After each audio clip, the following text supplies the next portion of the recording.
Hello everyone, అందరికీ నమస్కారం. నేను మీకు ఈ వీడియోలో మీషో నుంచి ఆర్డర్ చేసుకున్న పూల కుండీలు, అలానే పూల కుండీలో ఏ మొక్కలు వేసుకున్నాననేది వీడియో చేశానన్నమాట. వాటికి ఏ పోషకాలు ఇచ్చాను ఏంటనేది కూడా ఈ వీడియోలో చేశాను. మిస్ అవ్వకుండా చూడండి. మీషో నుంచి ఆర్డర్ పెట్టుకున్న కుండీలు అనేవి వచ్చేసాయి ఒక 4 days తర్వాత. నాకు ఇవి 172 రూపీస్కి 2 అయితే వచ్చాయి కుండీలు.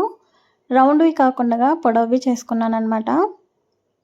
ఎందుకంటే రౌండ్వి అయితే ఒకే మొక్క పెట్టుకోవచ్చు, ఇలా పొడవువి అయితే ఒక 2 లేదా 3 అయినా పెట్టుకోవచ్చు అని నేను చేసుకున్నాను. ఎందుకంటే రెంటెడ్ హౌస్లో ఉన్నప్పుడు ఎక్కువ కుండీలు ఉంటే కూడా ఇబ్బందే కదా. ఇలా ఒకే కుండీలో ఒక 2-3 మొక్కలు వేసుకుంటే మనకి తీసుకెళ్ళేటప్పుడు కూడా ఇబ్బంది ఉండదని ఇలా పొడవు కుండీలు చేసుకున్నాను. కుండీలు అయితే బాగానే వచ్చాయి, స్ట్రాంగ్గానే ఉన్నాయన్నమాట. వర్త్ ఇట్ అనే చెప్పొచ్చు. చూపిస్తున్నాను కదా, నేనైతే వైట్ కలర్లో తీసుకున్నాను. మీకు ఏ కలర్ అయినా అవైలబుల్ ఉంటాయి. మీషోలో కావాలి అనుకున్న వాళ్ళు తీసుకోండి. నర్సరీలలో అయితే మనకి చాలా రేట్ చెప్తున్నారు, అందుకోసమని నాకు 2 కావాలని నేను మీషోలో తీసుకున్నాను అనమాట. ముందుగా ఫస్ట్ అయితే నేను ఎరువుని నీట్గా ఎక్కువ చేసి పెట్టుకున్నాను అనమాట, పొడి పొడిగా. ఎందుకంటే మొక్కల గురించి 4 కదా, 1 కూడా కాదని ఎక్కువ చేసి పెట్టుకున్నాను. ఇలా 4 మందారాలు, ఇదేమో ఓన్లీ ప్లెయిన్ మందారం అనమాట, రెడ్ కలర్ది. ఇలా ట్యాప్ చేస్తే మనకి ఈజీగా వేర్లకి ఏ డిస్టర్బెన్స్ లేకుండా మనకి ఈజీగా వచ్చేస్తుందని ఇలా ట్యాప్ చేస్తున్నాను. ఎవరికైనా ఈ టిప్ యూజ్ అవుతుందని ఈ వీడియోలో అయితే మీకు షేర్ చేస్తున్నాను అనమాట. ఒక 1 day మాత్రం నీళ్ళు పోయకుండా పెడితే అలా ట్యాప్ చేసేస్తే ఈజీగా వచ్చేస్తాయి మొక్కలు. ఎందుకంటే ఇవి చాలా రోజులైంది కాబట్టి నేను ఈ మొక్కలు వేసి, వేర్లు అనేవి మట్టికి అంటుకుపోయి ఉంటాయి కాబట్టి ఈజీగా వస్తాయి అన్నమాట. అది కొత్తగా నాటినవి అయితే మనము జాగ్రత్తగా తీయాల్సి ఉంటుంది. చూస్తున్నారు కదా, అలా ట్యాప్ చేసినందుకు మనకి ఏదైతే కేక్ ఇప్పుడు మనం ట్యాప్ చేస్తే ఎలా వస్తుందో అలా వచ్చేసింది అనమాట ఈజీగా. ఇలా రూట్స్ అనేవి అస్సలు డిస్టర్బెన్స్ అవ్వకుండా ఈజీగా రావడానికి అదొక మంచి టిప్ అనే చెప్పుకోవచ్చు. మీరు ఎప్పుడు కుండీలు తీసినా ఈ టిప్ అనేది యూజ్ చేయండి. అస్సలు మీకు ఏ రూట్ కూడా డిస్టర్బెన్స్ అవ్వకుండా ఈజీగా వచ్చేస్తుంది. మెయిన్ మదర్ రూట్ కానీ బేబీ రూట్స్ కానీ డిస్టర్బెన్స్ అవ్వకుండా ఉంటేనే కదా మనకి మొక్కలు అనేవి చాలా బాగా ఎదుగుతాయి. ఈ టిప్ అయితే మంచిగా యూజ్ అవుతుందన్నమాట. అందులోనూ ఇంకా మనకి ఇంకొకటి ఏంటంటే, మట్టి కూడా చాలా గుల్లగా ఉండాలి. ఎంత గుల్లగా ఉంటే అంత వేర్లు అనేవి ఈజీగా స్ప్రెడ్ అవ్వడానికి బాగుంటుందన్నమాట. చూస్తున్నారు కదా, నేను ఏ కుండీలో అయినా స్ప్రెడ్ అయ్యేటట్టుగానే చేసుకున్నాను అనమాట. గట్టిగా ఉందనుకోండి మొక్క ఎదగడానికి కూడా చాలా ఇబ్బంది అవుతుంది, ఎదగదు కూడా, మనకి పువ్వులు కూడా రావు. ఇలా గుల్లగా ఉందనుకోండి చాలా త్వరగా వస్తాయి అన్నమాట.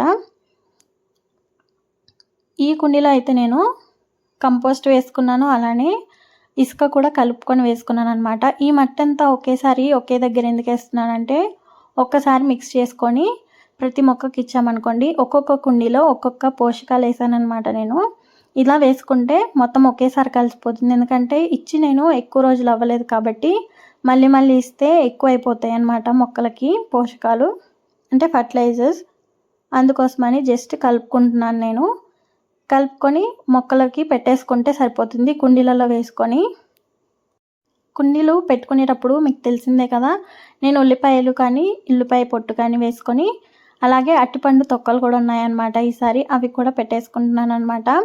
ఎరువు మట్టి కూడా ఉంది కాబట్టి ఇవన్నిటికీ మనకి ఫర్టిలైజర్ ఎక్కువ అనేది అవసరం ఉండదు. ఆర్గానిక్ ఫర్టిలైజర్ అనేది ఈజీగా వేసుకోవచ్చు.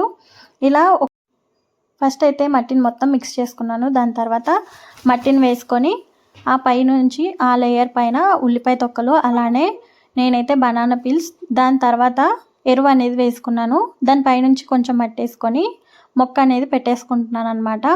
మీకు ఎటువైపు వీలుగా ఉంటే అటువైపు తిప్పి పెట్టుకోండి. ఎందుకంటే మళ్ళీ మళ్ళీ తీయడానికి ఉండదు కాబట్టి మనం ఒకేసారి పెట్టుకునేటప్పుడు, ఈసారి అయితే తీసే పని లేదు కాబట్టి జాగ్రత్తగా పెట్టుకుంటే సరిపోతుంది. దాని తర్వాత కొంచెం మట్టి వేసేసుకొని నేను మళ్ళీ ఎరువు అనేది వేసుకున్నాను అనమాట. ఎందుకంటే ఎక్కువ క్వాంటిటీలో కలుపుకున్నాను కదా, అందుకోసమని నేను ఎరువు అనేది ఎక్కువ వేసుకుంటున్నాను ఒకేసారి. ఏ ఫర్టిలైజర్ అనేది యూజ్ చేయలేదు.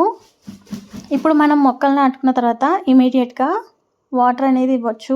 అదే ఫర్టిలైజర్ ఇచ్చామనుకోండి, ఆర్గానిక్గా కాకుండా మనము మెడిసిన్ టైప్లో అలా ఇస్తే మాత్రం నెక్స్ట్ డే వేయాల్సి ఉంటుంది వాటర్.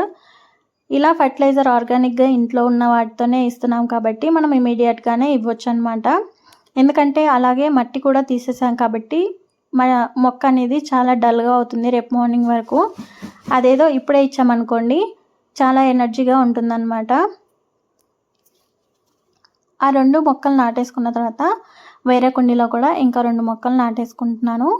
ఇలా మట్టి వేసుకున్న తర్వాత మళ్ళీ ఉల్లిపాయ తొక్కలు అలానే అరటిపండు తొక్కలు వేసుకొని ఎరువు కూడా వేసేసుకున్నాను.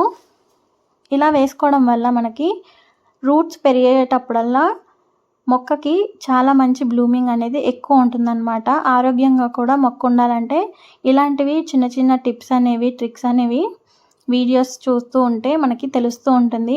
నా ఛానల్లో అయితే చాలానే ఉన్నాయి. ఎవరైనా విజిట్ చేయకపోతే తప్పకుండా విజిట్ చేయండి. ప్రతి వీడియోలో ఒక్కొక్క మంచి ఉపయోగపడే వీడియోనే ఉంటుంది మీకు. మంచి మంచి టిప్స్తో అలానే ట్రిక్స్తో ఉంటాయన్నమాట అన్నీ. ఇవి కూడా నాటుకున్న తర్వాత కొంచెం మట్టి వేసేసుకొని పైనుంచి ఎరువు వేసుకొని మళ్ళీ మట్టి అనేది పై వరకు పెట్టుకుంటున్నాను అనమాట. ఎందుకంటే ఉల్లిపాయ తొక్కలు ఎరువు వేస్తాను కాబట్టి మనకి మట్టి కొద్ది రోజుల్లో కిందికి వెళ్ళిపోతుంది. అందుకోసమని పై వరకు పెట్టుకుంటున్నాను నేను మట్టి. ఎడ్జెస్లో కొంచెం వెల్తీగా పెట్టుకుంటున్నాను అనమాట. ఎందుకంటే వాటర్ అనేది మనకి సైడ్ నుంచి ఉన్నా పర్లేదు, మొక్క మొదట్లో కాకుండా సైడ్ నుంచి వేసుకుంటే సరిపోతుంది అనమాట కొద్ది రోజుల వరకు. అయినా మొక్కకు కూడా అలానే వేసుకోవాలి. ఎప్పుడైనా మనం నీళ్ళు మొక్క మొదట్లో వేస్తే మట్టి అనేది మొత్తం జారిపోయి వేర్లు అనేవి బయటకు వచ్చి ఎండ తగలడం వల్ల మొక్కకి డ్యామేజ్ అవుతుందన్నమాట. అంటే పసుపు కలర్లో రావడం ఆకులు అనేవి అలాంటివన్నీ జరుగుతూ ఉంటాయి. కొమ్మలు ఆరిపోవడం అలా ఉంటాయి అన్నమాట. మొక్కలు నాటుకోవడం ఎలానో తెలిసింది కదా. ఒకవేళ ఈ వీడియో మీకు కొంచెమైనా యూజ్ అయిందనిపిస్తే నా ఛానల్ని తప్పకుండా సబ్స్క్రైబ్ చేసుకొని ఈ వీడియో ఎవరికైతే యూజ్ అనిపిస్తుందో మీ ఫ్యామిలీ మెంబర్స్లో మొక్కలు ఇష్టపడే వాళ్ళు ఇంట్లో ఒక్కరైనా ఉంటారు కదా, వాళ్ళకి తప్పకుండా ఈ వీడియోని షేర్ చేసి నా ఛానల్ని సబ్స్క్రైబ్ చేసుకోండి. మరిన్ని వీడియోస్ కోసం బెల్ ఐకాన్ని కూడా క్లిక్ చేయండి. ఈ వీడియో నచ్చినట్టయితే ఒక లైక్ కూడా చేసి కమెంట్ కూడా చేయండి. మరొక మంచి వీడియోని మీ ముందుకు తీసుకొస్తాను. తప్పకుండా నా ఛానల్ని విజిట్ చేయండి. ఏ వీడియో నచ్చిందనేది లైక్ చేసి కమెంట్ చేయండి వీలైతే. Thank you so much for watching my video.